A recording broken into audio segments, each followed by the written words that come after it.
नमस्कार दोस्तों, साहित्य लोक में एक बार पुनः आपका बहुत बहुत स्वागत। कोरोना महामारी से सारा विश्व आज किस प्रकार प्रभावित है और किस प्रकार वो लड़ रहा है, ये तथ्य किसी से छिपा हुआ नहीं है। और साथ ही दुनिया के सारे देश यह कोशिश कर रहे हैं और लगातार इस बात की तलाश कर रहे हैं कि आखिर इस बीमारी से बचने की कोई वैक्सीन कैसे बना ली जाए या कोई दवा कैसे खोज ली जाए। लेकिन अभी तक दुनिया को इसमें सफलता नहीं मिली है। और इसी उधेड़-बुन के समय में अचानक आपने देखा कि बीते दिनों में बाबा रामदेव ने पूरे अपने लाव लश्कर के साथ ये दावा कर दिया कि उन्होंने कोरोना की दवा कोरोनिल बना ली है और ये दवा 7 से 14 दिनों में मरीज को पूरी तरह से ठीक करने में सक्षम है। यहां तक तो सब कुछ सामान्य सा चल रहा था, लेकिन उसके साथ ही जैसे ये दावा किया गया कि हमने कोरोना की दवा बना ली है, उसके साथ ही आप ये देखें कि सरकारों का रुख किस प्रकार रहा। भारत सरकार के आयुष मंत्रालय ने तुरंत ही कहा कि इसका आप प्रचार प्रसार नहीं कर सकते। यदि आप प्रचार प्रसार करते हैं तो आप पर उसी प्रकार कार्रवाई की जाएगी जिस प्रकार कोई चमत्कार दिखाने वाले या फिर भ्रमित करने वाले किसी विज्ञापन पर कार्रवाई की जाती है। राजस्थान के चिकित्सा मंत्री रघु शर्मा ने तो बड़ा व्यंग्यात्मक ढंग से बयान दे दिया। उन्होंने कहा कि यदि कहीं पर भी ये दवा बिकती हुई दिखाई दी तो अगले दिन ही बाबा रामदेव जेल में होंगे। उत्तराखंड सरकार, जहां भाजपा की सरकार है, उन्होंने भी ये कह दिया कि हमने केवल इम्यूनिटी बूस्टर और सर्दी खांसी की दवा बनाने का इनको लाइसेंस दे रखा है, कोरोना की दवा का बनाने का कोई लाइसेंस इसको नहीं दे रखा।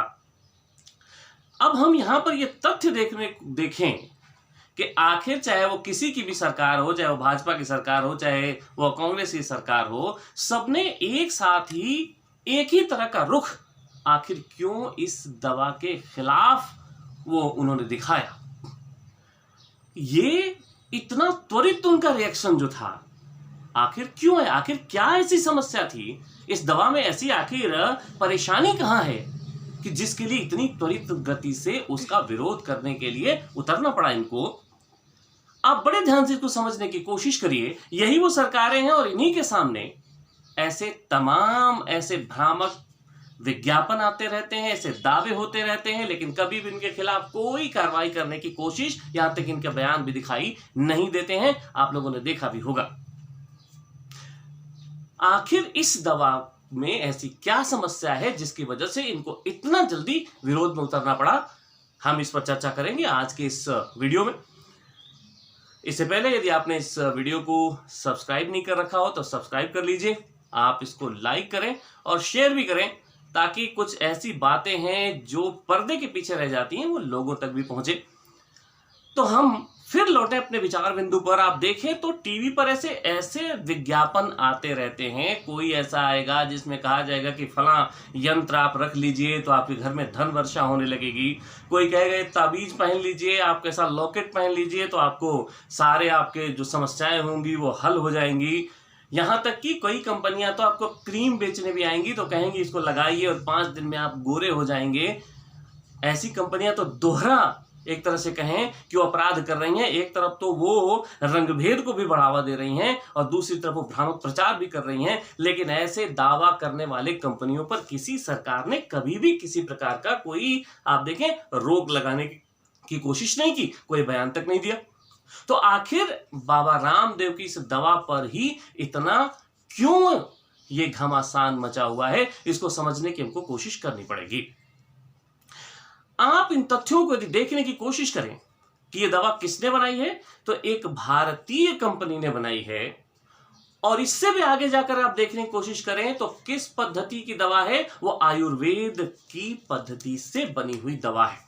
ये सारी दुनिया पर जो एलोपैथ का जकड़ जाल जो फैला हुआ है, ये उसके खिलाफ एक अभियान है। पहली बात कि आप इसका विरोध किस आधार पर कर रहे हैं, उस आधार को पहले परखने की कोशिश करिए। कुछ लोग तो सिर्फ राजनीतिक चश्मे से देखने की कोशिश कर रहे हैं और इसलिए इसका विरोध कर रहे हैं। यह तो कतई नागवार होना चाहिए। अरे पहले हम भारतीय हैं और यहाँ जहां भारतीयता की बात आती है, जहां भारतीयता के समर्थन की बात आती है, तो हमारा जो दृष्टिकोण होना चाहिए वो पार्टियों से ऊपर होना चाहिए। बीजेपी, कांग्रेस या अन्य जो भी पार्टियां, ये पार्टियां बहुत बाद की चीजें होती हैं। सबसे पहले देश आता है और देश की सांस्कृतिक धरोहर आती है। आयुर्वेद इस देश की एक सांस्कृतिक धरोहर है और उसके माध्यम से यदि कोई दवा खोजी गई है तो फिर पहले उसको हमारा समर्थन मिलना चाहिए। अब जो उस पर दावे किए जा रहे हैं, जैसा आयुष मंत्रालय ने कहा कि उन्होंने जो तकनीकी प्रक्रिया थी उसको फॉलो नहीं किया, तो हम ये कहते हैं कि आप उस प्रक्रिया को फॉलो करवाइए।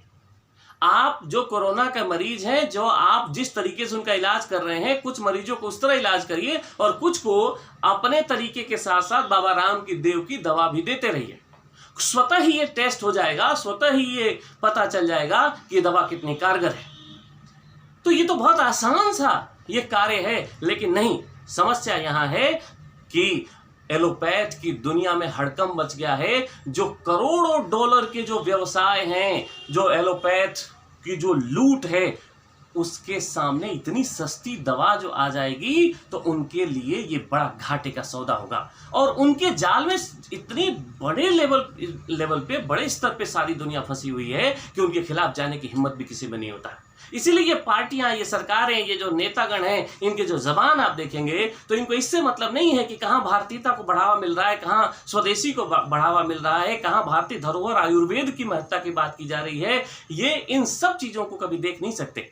वह आयुर्वेद जो लगभग आप देखिए कि 2500 साल पहले चरक और सुश्रुत जैसे विद्वान जिस आयुर्वेद में आए, शल्य चिकित्सा के आज के भी जो औजार बने, उपकरण बने हैं, उनका पहला रूप सुश्रुत ने दिखाया था 2500 साल पहले।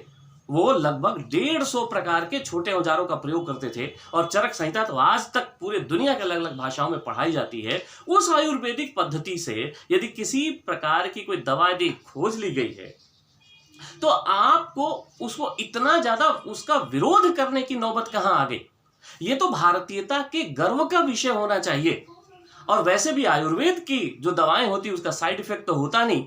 तो यदि आप कोरोना के मरीजों पर आप अपनी जिस प्रक्रिया से उनका इलाज कर रहे हैं, उसके साथ साथ आप यदि इस दवा को भी देते रहिए तो कोई नुकसान तो है नहीं।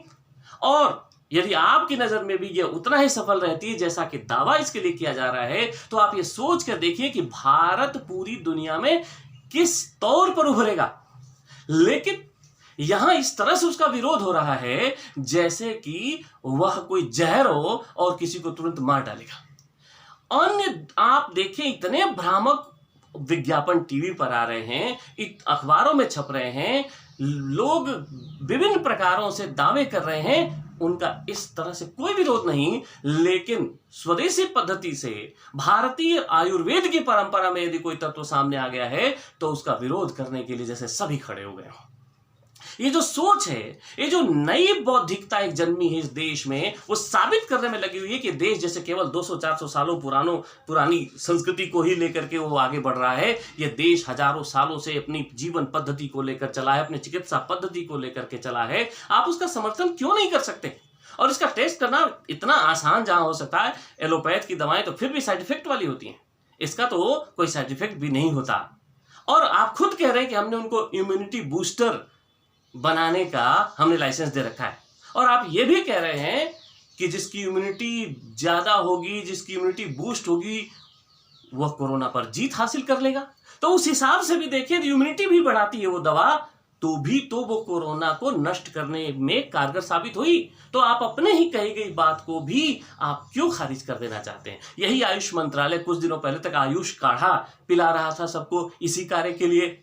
लेकिन ये सारा जो खेल है वो खेल पैसों का है। ये बड़े बड़े जो एलोपैथ की कंपनियां हैं, अलग अलग देशों में जो फैले हुए इनके जाल हैं, ये उनके लाभ का प्रश्न है। और अपने लाभ के लिए उन्होंने ऐसे उन्होंने तंत्र विकसित कर रखे हैं कि किस बात को उठाना है और किसको गिराना है, ये बड़ी आसानी से वो कर सकती हैं। लेकिन आप और हम भारतीय नागरिक हैं, हम किसी पार्टी से बंधे हुए लोग नहीं हैं। तो जहां भारतीयता का प्रश्न होगा, जहां इस देश का प्रश्न होगा, वहां इन सब से ऊपर उठ करके और सोचने की क्षमता हमको विकसित करनी होगी। हमको किसी विशेष चश्मे से नहीं, नेशन फर्स्ट, भारतीयता प्रथम होनी चाहिए, भारत प्रथम होना चाहिए, इस दृष्टिकोण से सोचने की कोशिश आपको सदैव करते रहना चाहिए। नहीं तो बरगलाने के लिए तो बहुत सारे लोग बैठे हैं। इसलिए आप भारतीयता का जहां सवाल हो वहां इन छोटे मोटे जो तथ्यों से ऊपर उठने की कोशिश करिए, तब जाकर के आप अपनी भारतीयता को, अपनी सांस्कृतिक धरोहरों को बचाने में कामयाब हो पाएंगे। आपको यह सोचना ही पड़ेगा कि आखिर किस दौर से हम गुजर रहे हैं और वहां अपनी भारतीयता की, अपनी सांस्कृतिक विशेषताओं की रक्षा किस प्रकार की जानी चाहिए।